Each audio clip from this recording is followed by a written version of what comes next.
Hey guys, it's Mike from Eldorado Guitars, and I am back today with a video about the Bogner Helios 100. You'll see up here to the right of me. This is a really great amp. Reinhold Bogner got so many things right about this amp, and I'll say this kind of at the beginning here. I'm generally actually not that big of a fan of Bogner amps. I really like my Telos, which is on top of it. I don't think you can see it in the frame right now, but that's really the only one that I've kept. The Helios 100 is really cool though, because it's the only amp I've ever really run into that has that same old Marshall vibe. It sounds, frankly, just like an old Plexi, right? I mean, it's bright, it's aggressive, it's cutting, it's raw. It has a lot of that, you know how like the transients in Marshalls, those little pick attacks, right? You hear all of that in this amp. So a lot of great tones to be found in this amp, and we'll explore those together in a minute. Also a couple of shortcomings about this amp that I'll talk about later as well. I think really the best way to think about the Helios is, first of all, it is what it is. Like, don't try and make it something that it's not, or think that it's something it's not. It's not a channel switching amp. It's not designed to kind of, you know, smoothly go from one channel into the other or anything like that. It's really more like a collection of single channel amps. I think that's really the best way to think about this. It's a collection of single channel amps. So what you've got on this bad boy is you've got two inputs. You've got a Plexi input and a hot input. So the Plexi input will make channel 1 be very clean and clear, and it will make channel 2 be kind of like an old vintage Plexi kind of sound. And then on the hot input, channel 1 kind of becomes that sort of like vintage Plexi sort of sound, but a little bit hotter. And then channel 2 becomes modded Marshall tones from the 70s and 80s. So think like, you know, Van Halen, Guns N' Roses, you know, Quiet Riot, right? Like all of that kind of stuff, right? And then this amp can also do some really cool 90s tones, which I'll show in a little bit as well, you know, because it kind of bridges over, you know, into that. But let's go ahead and get started in some tones, and then we can talk about the details later. So I'm going to be doing each input, the Plexi input and the hot input, with a different guitar, so you can hear some, you know, different sounds. So the Plexi input, we're going to keep it kind of Hendrixy, and we're going to use a Strat. So this is my Fender custom shop Strat. It's a total custom build, so there's not another one like this in the world. This has Lindy Fralin noiseless P90s, a hot in the bridge and a standard in the neck. It's made of mahogany. It's hardtail. It's very lightweight. It only weighs, I think, like 7 pounds, 5 ounces or something. It has a giant neck. This is a 59 C neck, roasted maple. I got a dark board on this bad boy, and it has the, what do they call them? The narrow tall frets on this bad boy. So super cool guitar. We're gonna go ahead and check out some Plexi style tones on this. We'll start on the, obviously we're on the Plexi input. We'll start on channel 1, which is that kind of clearer sound I talked about. But you'll see that we get some breakup when we mess around with the bright switch a little bit. And then the second channel on the Plexi input will take you from like kind of a vintage Plexi crunch, really kind of full on roar. And it sounds really good, especially I think with a Strat or a brighter guitar. The Plexi input sounds really awesome. So let's go ahead and check out some tones with that, and I'll see you guys back here in a couple of minutes.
Okay guys, hey, we're back. I hope you enjoyed the awesome Plexi tones there. A lot of really cool tones. And you heard me messing around with the bright switches. When I reached up and clicked some of these different things, what I was doing there was turning on and off bright switches. So the Helios really has three ways to shape your sound once you select your input. So first you choose your Plexi or your hot. Again, we're on the Plexi. And then for each channel, channel 1 and channel 2, you can choose a brightness level. So you can do N, which is neutral, B1, which is a little more brightness, and B2, which is much more brightness. Frankly, I almost always use B2. I think B2 sounds a lot better. Most of my guitars are a little on the darker side, so I tend to maybe gravitate towards that B2, and maybe if you've got like a really, really bright single coil Strat or something, you might not need it. But I really like it, and it also gives a little bit more crunch to this channel as you flick those bright switches on, because when you're flicking a bright switch, you're adding more signal. So more signal means more gain, right? So you gain brightness and gain, right? So you heard me kind of messing around with that. And then on channel 2, you heard me flipping around with the 80s and 70s mode, which is pretty cool. It still works on the Plexi Input, which is pretty fun, right? So you can get some actually pretty heavy crunch tones out of it on the 80 mode, which is pretty cool. And then you also saw me playing around with this third option you have to shape your tone, which is the EQ and the 11 switch. So what the 11 switch is it's like putting everything to 10, like 11 to joke, right? But like it basically takes the EQ out of the circuit. So there's no EQ in the circuit. So you're going to hear a volume, the volume's going to rise, which you heard, and the harmonic content is really going to increase because you're not having the signal go through these tone pots, right? It's just pushing straight to the power section of the amp. So those three things can really shape your sound a lot, as you heard in those sounds. And I think the Plexi Input sounds great with a Strat. It sounds really good with pedals too, if you wanted to put a pedal in front of it, right? A common complaint about this amp, and I'll cover this a little bit more later, is that there isn't a way on this amp by default to get a like really, really clean, like super clean, like a Fender style clean, and then also get like a Marshall style roar. You can accomplish that with the Plexi Input if you put a pedal in front of it when you switch channels, right? So like you would hit channel switch and turn on like an overdrive, right? And you could probably fix it with that, but I didn't use any pedals in this video because I'm not trying to show off the pedal, I'm trying to show off the amp.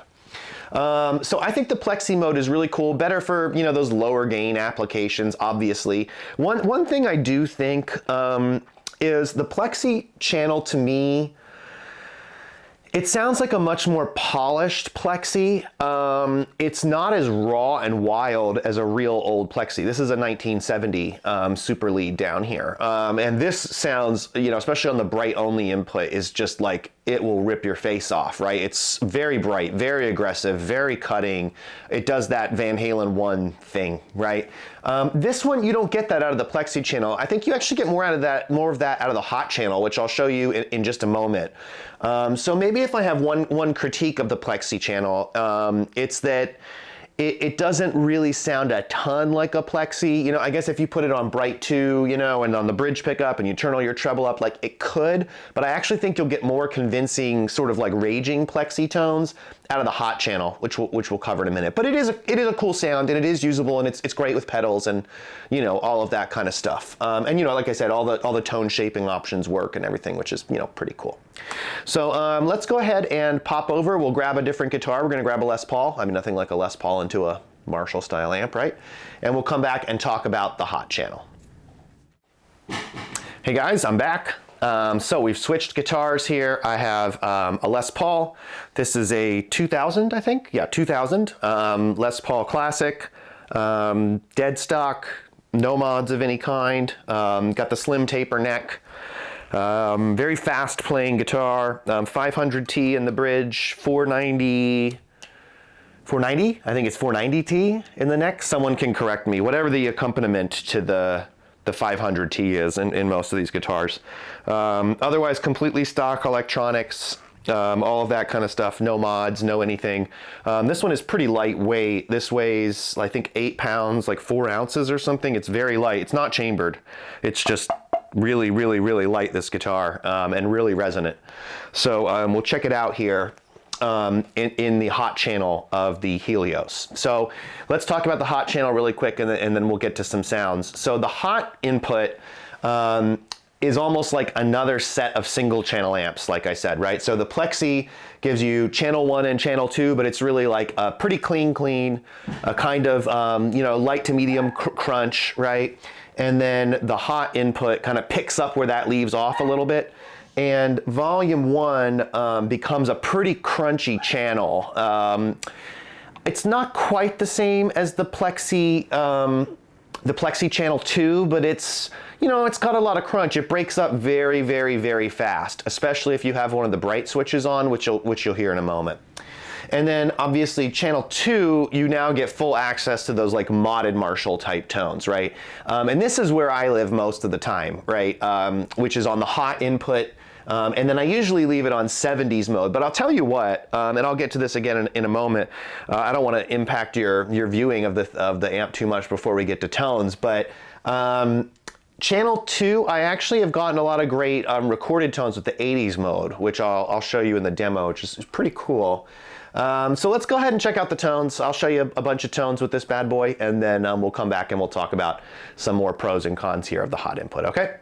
See you guys in a minute. Enjoy.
All right, guys, we're back. You heard a ton of great heavier tones there. I mean, I gotta admit, this amp sounds really good, right? I mean, it sounds really good, especially on the hot input on channel 2. I mean, it sounds really, really, really good. And what you heard there, especially in the Les Paul, was it still sounds like those transients, that brightness, that cutting kind of percussive sort of sound. You know, everybody's infatuated right now with the Friedman Jakey Lee, right? And for good reason. It's an insane amp. It's an amazing amp. But honestly, this amp is not miles off, right? I mean, it sounds very close, right? It's very raw, very in your face. It can get very bright, which is great for recording. It sounds really, really good, right? Maybe the only thing I don't like about the second channel hot is the EQ on 11 thing. I don't think sounds particularly awesome, right? Like, it's kind of like this whole thing with the EQ and the 11 kind of seems like a little bit of a throwaway feature to me, if I'm being honest, right? But I mean, the options to have the bright modes and then the diode clipping and stuff is just crazy. And you heard how much the EQ can vary, right? You can get so many EQ sounds, sounds out of this amp with the EQ. It's wild, right? I mean, I love that more mid-forward sound you heard. But then again, I also love the more scooped mid sound, right? Also sounds really, really great.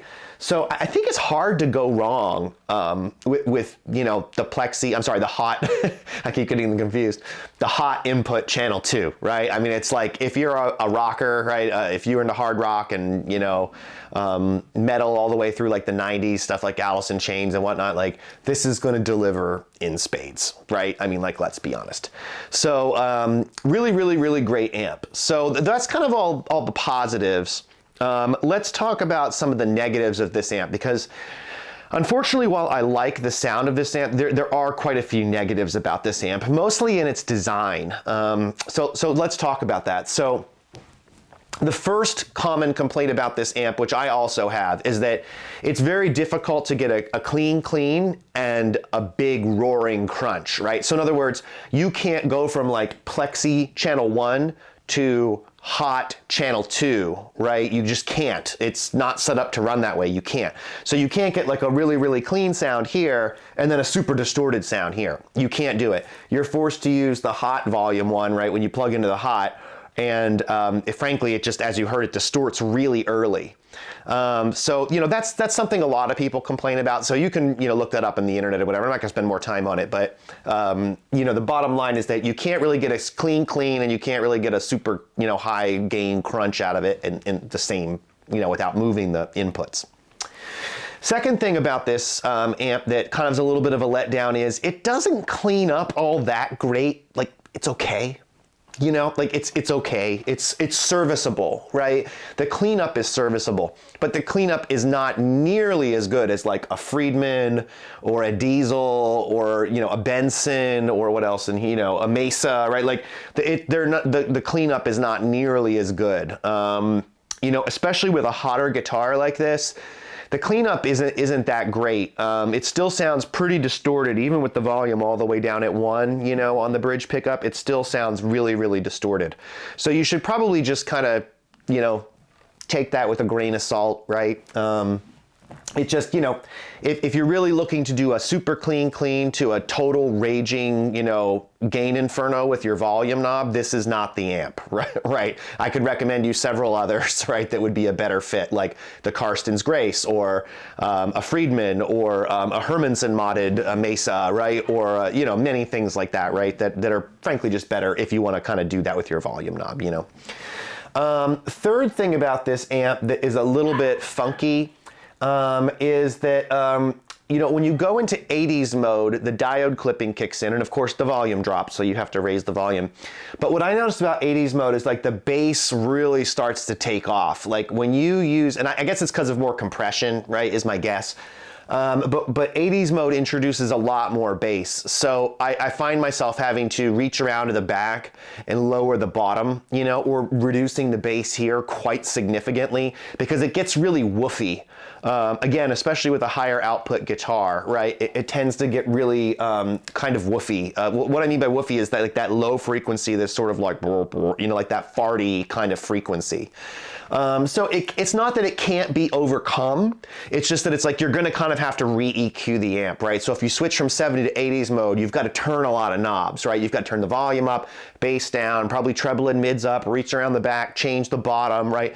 So again, this is not like a channel switching amp, like a 3-channel dual rectifier or something, right? Where you can get a clean, a crunchy crunch, and a super high gain sound all in one amp and then have all different controls, right? That's not what this amp is. Like I said, this amp is great for what it is, and what it is a collection of single channel amps. So it's almost just imagine like, you know, there's 4 or 5 different like single channel amps living in here, and depending upon what input you choose, what 70s, 80s mode, right, whether you choose brights or whatever, you're gonna have to tweak a lot of the controls. So just kind of be prepared for that, right? If you're looking for an amp that you're gonna be able to control everything from a foot switch and stuff, like this is not your amp, right? There's many better amps out there that will do this. But if you're looking for an amp that, you know, frankly rips, right? It rips. It sounds great. It sounds like an old Marshall should, but it's much more reliable. It gives you a bunch of different single channel Marshalls in one amp. You know, it gives you the ability to tailor like your bottom, right? It's got a Variac on the back, right? The JTM mode, I think it's called in this one, but it's like a Variac and 30 watts or whatever, right? You know, and you know, a ton of bright options and stuff, then this is a great amp for you.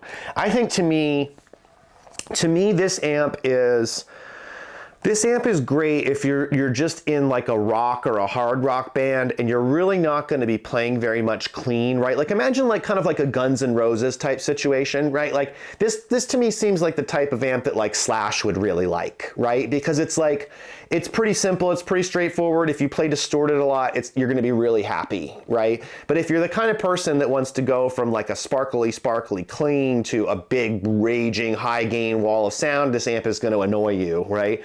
if you want, if you don't like turning knobs every time you flip a switch, this is not the amp for you, right? So that's, I think, kind of the thing to think about, you know, or maybe when you switch guitars, right, you're gonna really have to re-EQ this thing, right?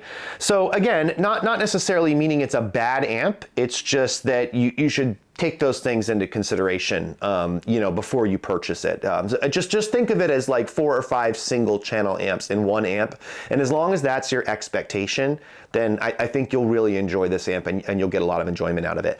I really personally like this amp. I'm probably gonna list it for sale, and I'll tell you why, because you're probably like, well, Mike, if you really like it, why are you gonna list it? The answer is it's kind of a duplicate amp for me, right? I have my Bogner Telos up top, which I know you can't see, but the Telos does a lot of these sounds.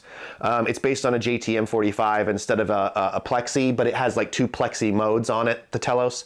So I don't really need this one. And then I have a lot of Marshalls, right? As you can see, I have the Jubilee behind me. I've got the old Plexi, I've got the AFD, and this is a Friedman modded Marshall that has 3 channels and a bright cap and a bunch of other stuff. I'll do a video on it later. But so this amp is just a bit superfluous for me, right? Like, I just don't really need it. I'd rather clear out for something else.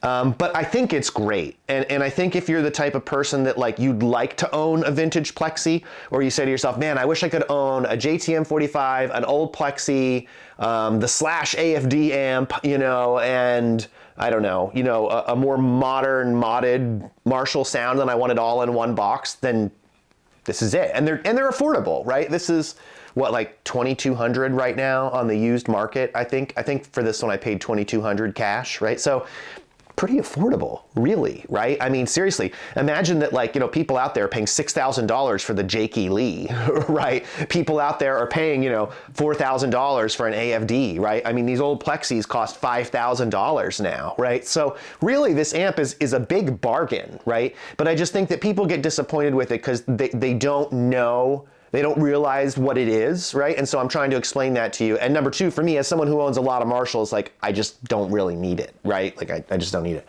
But it's a killer sounding amp, and it's really the closest that I've found to an old Plexi. Like I said, Reinhold Bogner got all those little transients just right. The brightness is just right. The mid-range is just right.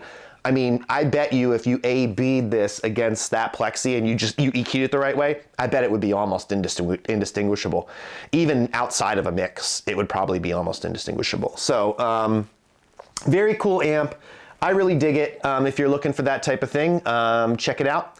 If you like this video, like and subscribe. It really does help out the channel. And again, this is Mike from Metal Auto Guitars. I'll talk to you guys later. Have a good day.